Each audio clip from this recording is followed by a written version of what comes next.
Hey everyone, welcome back to Big Strong Book. I'm Reed, and today we are going to be going over chapter 34 of the Dragonbone chair, Forgotten Swords. So this chapter opens with an argument between Joshua and his partner, Vorsheva.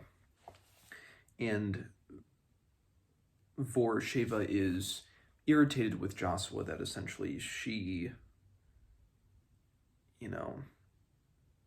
can't stay. She has to be thrown out into the corridor like a camp follower, and she's not happy about that. So Joshua, that's tough because he's in this relationship, and he can't. It's difficult for him too to kind of make his way through this, because not only does he have to navigate this relationship with Vorsheva, but also such a broad political battle and political, military, spiritual, esoteric. There's so many layers to the greater conflict that Joshua has to deal with. But then we go to a conversation between Yarnaga and Joshua and Binabik, and Binabik mentions a passage that Morghenus had quoted from Nisus about two other great swords, because of course before they had figured out that there was the sword Sorrow, and that sword was the sword that Elias had received from the Red Hand. But then they initially in that meeting, they just think it's one sword. But of course, Binabik and Simon know from their dream that there are three swords. And it's within Dr. Morghenus' manuscript where he mentions at least one more.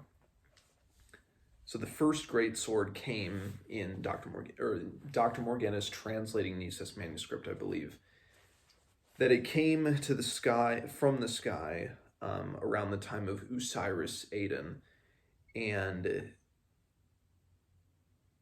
it was hammered into a great blade and called Thorn. And Thorn was passed down the Nabonide line to Sir Chimerus, who had the sword, but then it's assumed that it was lost. And when the Rimmersguard landed, it said there, or when the, excuse me, let me go back to this page. The men of Isgard to abandon that land and bring their families in boats to Osten to settle in Rimmersguard to the north, the land of my own far more recent birth. When they landed, their king Elvred gave thanks to Udun and their other heathenish gods, and then commanded them that the iron keel of his dragon boat should be made into a sword to protect his people in their new land. Thus it went that the keel was given to the Dvernings, a secretive and crafty race, and they separated out the pure insignificant metal by means unknown, and smithied a long and shining blade. But in the haggling over the payment, King Elfred and the master of the Dvernings fell out, and the king did slay the smith, and took the sword unpaid for, which was the cause of much later woe. In thoughts of their coming to this new country, Elfred named the sword Miniar, which means year of memory. So there we have it, finally. Memory, sorrow, and thorn. The name of the trilogy. We understand what that means now. And Binabik also points to another interesting thing within the writings of Nisus.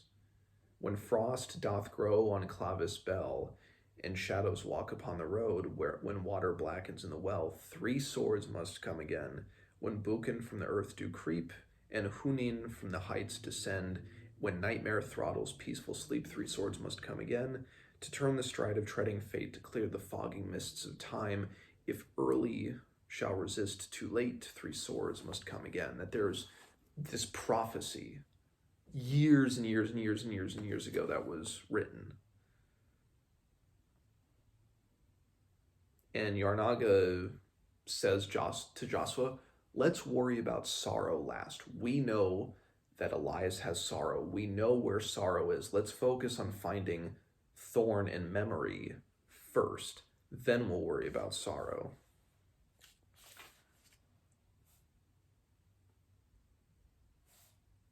And Joshua brings in his Grimner to talk about this, and he asks his Grimner, like, have you heard of aught of the fate of Miniar, Elvret's sword? And he knows that it has passed through and took it to the Hayholds, but Igferdig died in the Hayhold Strangyard, said the Burned King, he is called in my books. And Benebik surmises Miniar, memory, is either within the walls of the Hayhold somewhere, or it has been unmade by the red dragon's fiery breathing. And Joshua makes a very biting comment that's kind of funny as well. He says, "You have brought me no good news today, you wise men. First you tell me our only hope is to find this trio of legendary blades, and now you say that 2 of them are in the stronghold of my enemy brother, if they exist at all. What of the third? Does Priorites use it to cut his beef at table?" And they believe, okay, Sir Chimerus went off into the ocean. That means Thorn must be just floating in the depths of the ocean somewhere. Great.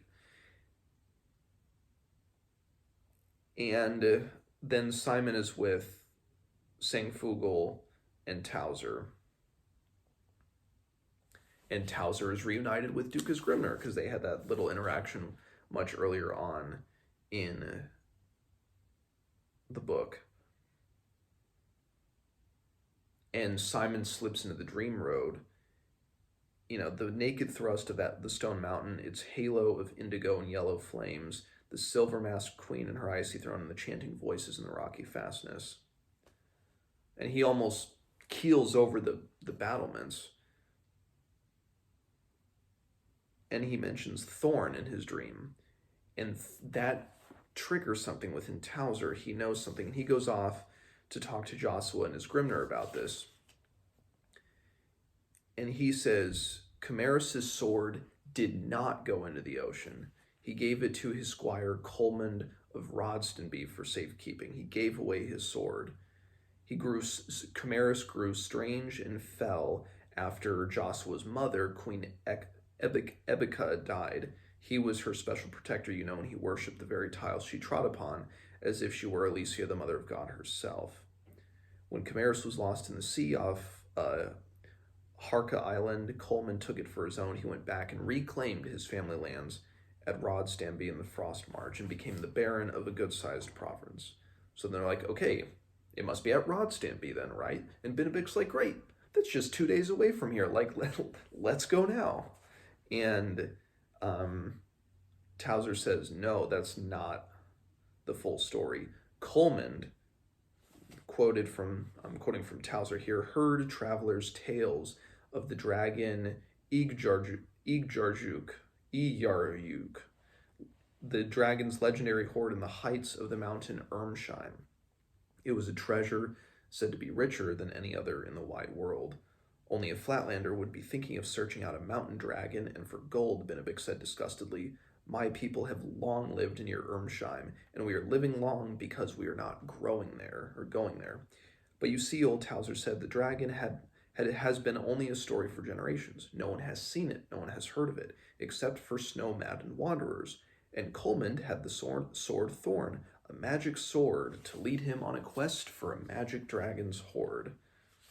So he goes off on a fool's errand, and Towser says, the sword, Colmond went off in search of this dragon's hoard. So most likely the sword is somewhere up in the frozen north. And Strangyard says he made it as far as the monastery of Saint Skendi at Hathstead, and that these words bespeak and re-trigger a memory within him. And Benebik says we have to find Thorn. Like, we must find Thorn. That is the next step, the one thing we have to do now. that we have to all rally behind is to find this one sword, because one of them for sure is with Elias, the other one maybe with Elias. The last place it was for sure seen was in the Hayhold, so it's somewhere near there probably. So we have to find it. And Joss was like, okay, what men do we have? Isgrimner spares Sluddig. And Joss and Benebik agrees to go as well. Benebik agrees to lead this fellowship of the sword, if you will. A very small group, though. And Joshua will send Benebik 3 good Erkenlanders to go with him. And Benebik volunteers Simon to go with him because he says, he is my trust. Dr. Morganus entrusted Simon's life to me. Simon isn't safe really in either spot, because if he stays in Naglemund, they're almost like ducks in a barrel. They're just waiting for an army to come to them. So they're waiting for a big battle at Naglemund, or he's going to be out on the road where he can do some good. And Yarnaga initially, Joshua wants Yarnaga to go. Yarnaga says, no, I'm better served here. Let me stay here, work with Father Strangyard in the archives to figure out some more about the Storm King. Simon is, of course, pissed, to say the least. Pissed that Benebik volunteered him to go on this dangerous quest without his consent. And we can understand where Simon is coming from. After going through all of this and finally getting to Naglemund, where he can almost just relax a little bit, out of the frying pan into the fire. Like, he's going off onto a dangerous quest where none of them may return. So I can understand where Simon is coming from with this. And Simon has a tender moment with Miriamel, where he's like, we may not come back. And she says, well, Joshua could send me to Nabin. I could go there to kind of avoid all of this. And that she could work on Joshua's behalf. Simon asks her, how do you feel towards your father? And she says, do I hate him? I hate what he has become. I hate what the men around him have put him up to. If he would suddenly find goodness in his heart and see the error of his ways, well, then I would love him again. And he kind of says goodbye to Miriamel. He says, and she gives him a scarf to wear. She says, if you wear it, it will be almost as though I were there myself. So they have a sweet moment. And Vorsheva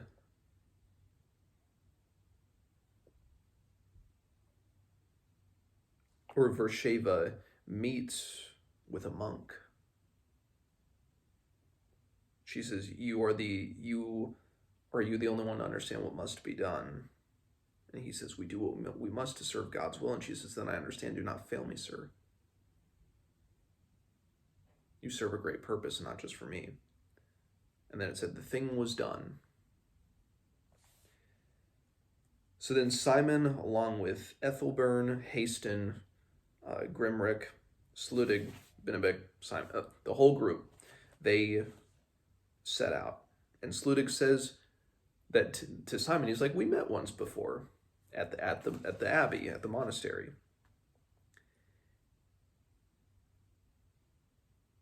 And again, Simon makes sure that he has the white arrow. The white arrow has been a very good omen for him during this whole thing. And so, along with Kentaka, she's the other part of this party, they set off. And then we close with Ingen Jegger, who notices that people have left Naglemund. And he says, yes, Nikua, it is time to hunt once more.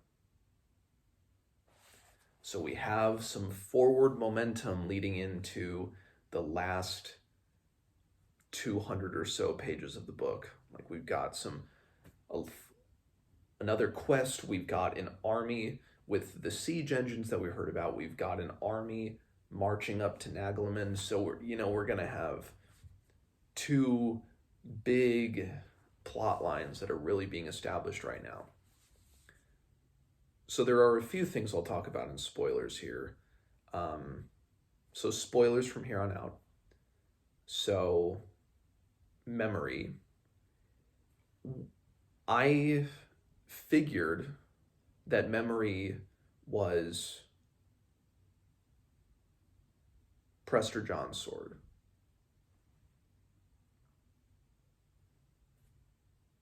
That was the sword Brightnail. And that's what I'm curious. Is there anybody else that didn't think that, oh, well, duh, the sword that Prester John was buried with must be memory? And I was sure, because to me that seemed like too simple to be the answer, but it's like, no, the simple answer is most often the correct one, and that was the simplest answer, and that, yeah, memory is the sword that Prester John was buried with. And I had forgotten that Benedict volunteered Simon to go on this quest. I had forgotten that aspect of it, and so that's interesting. Because Simon, even though he's willing to kind of get out there, he's willing to do what needs to be done, he still needs that extra push, which makes sense. Wouldn't we all, in Simon's circumstance, wouldn't we all need that push to be like, to ask Benedict, you told him what? You told him I would go off and do this thing? Are you crazy? Are you kidding me? But it means that his character can just develop further and develop further and develop further. And this chapter just makes me admire Joshua all the more too. Just the sheer leadership qualities he had in such an intense moment. It's still great to read the scenes and the chapters that he is in.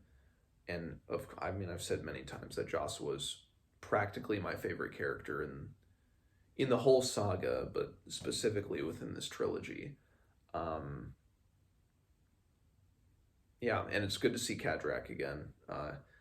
His storyline with Miriamel is so all over the place and so interesting. So I'm excited to see that storyline, the Cadrak Miriamel storyline, kicking off in secret within this chapter. So, chapter 34. If you've read it, let me know what you think, and I will see you guys next time.